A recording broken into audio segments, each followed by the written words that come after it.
hold on to your seats, because Episode 3 of Isekai Quartet Season 3 takes us on a wild ride, packed with magic mayhem, hilarious misunderstandings, and a mysterious new, shadowy threat that might shake up this crossover universe. The episode jumps between light-hearted schoolyard banter and the kind of cryptic, potentially sinister twists that have fans buzzing. If you thought growing flowers sounded peaceful, trust me, it's anything but ordinary when you've got wizards, goddesses, and undead overlords sharing the same gardening plot.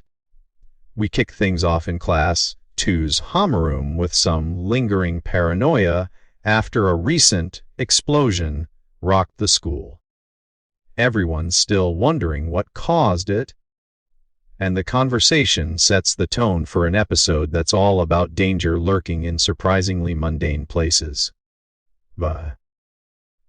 Immediately, Megumin's daily explosions come up, and the group debates whether her magical bursts count as harmless.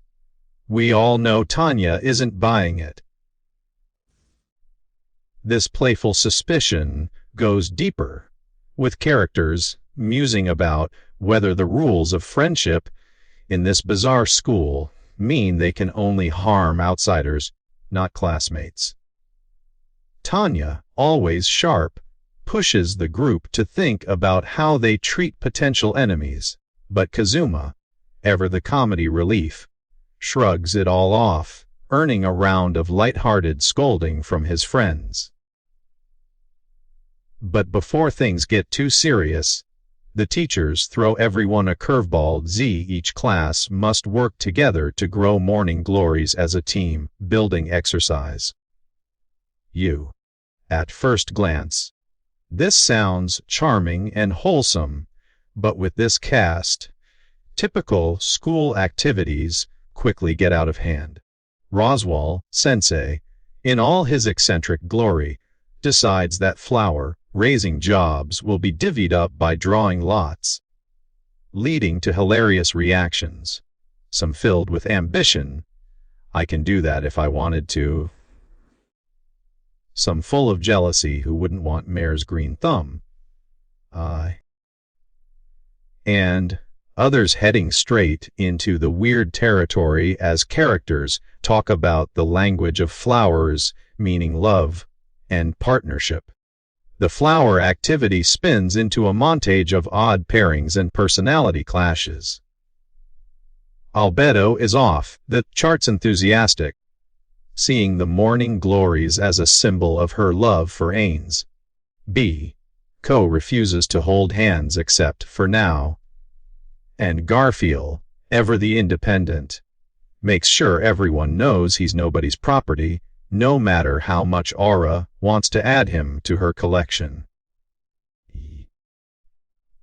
The characters flex their powers, offering everything from divine protections to beastman abilities, and it quickly becomes obvious that most groups are sidestepping the work together aspect entirely by relying on their supernatural gifts. Kazuma and Visha, meanwhile, are the few voices of reason arguing that growing the flowers without magic might be more meaningful. But even here, the conversation quickly turns as Visha gets swept up in the idea of giving Ains a flower as a present, hoping he'll feel her love. The no magic declaration falls apart, divine protections sneak back in, and Kazuma, hounded by Aqua, finds himself roped into more superpowered silliness than he wanted. The debates about using ordinary versus magical means mirror the larger satire of Isekai Quartet. Even when these legendary heroes and villains try to do something normal, their instincts push them toward heroic shortcuts or comedic chaos. In classic fashion, Aqua pipes up as the goddess of water, determined not to lose despite being paired up with literal undead and vampires, which she finds distasteful. She quickly foists the task of providing light off onto her less than enthused undead teammates, only for them to point out they're not exactly equipped to do so. The group's argument about the logistics of morning glory growth turns dramatic when one character drops an actual gardening tip: Zirets. Morning glories need to think it's night to bloom properly. Naturally, this responsibility lands on Ains, ruler of darkness, to somehow create nighttime. The ensuing comedy of errors highlights the team's confusion and lack of gardening skills, setting up a perfect opportunity for shenanigans. Just as things seem to be descending into chaos, a strange darkness falls. Everyone assumes it's Ains's doing, but he's just as surprised as they are. Suddenly, a mysterious stranger appears. Shadow, spouting cryptic lines about worlds of light and darkness, and chaos ending in shadow. This moment adds an unexpected edge to the episode, shifting from comedy to a kind of foreboding. Who is this guy, and what does he want? Vibe. The shadowy visitor's dialogue is cryptic and philosophical, hinting at larger forces at play, maybe even a new villain brewing in this hilarious, mismatched world. The cast is baffled, especially as Shadow questions whether darkness lies beyond the shadow, or if it's the shadow that ends darkness. The characters try to make sense of these apparent riddles, but Kazuma just shrugs it off, suspecting Shadow is trying to sound cool without actually saying anything meaningful. At the emotional heart of this chaos, you get a real sense of the group's dynamic. Some, like Tanya and Ains, want to dig into Shadow's meaning, seeking patterns and hidden threats. Others, like Kazuma, think the whole thing is just elaborate roleplay. This divide captures what makes Isekai Quartet so entertaining: the mixing of big personalities from totally different universes, responding to the weirdness of crossover life in their own hilariously unique ways. With the Flower Project still unresolved and Shadow lurking, maybe about to become a bigger problem, the episode ends on a note of light confusion and unresolved tension. The normal school day vibe is thoroughly upended, not only by the challenge of working together, but by new characters who refuse to play by the expected rules.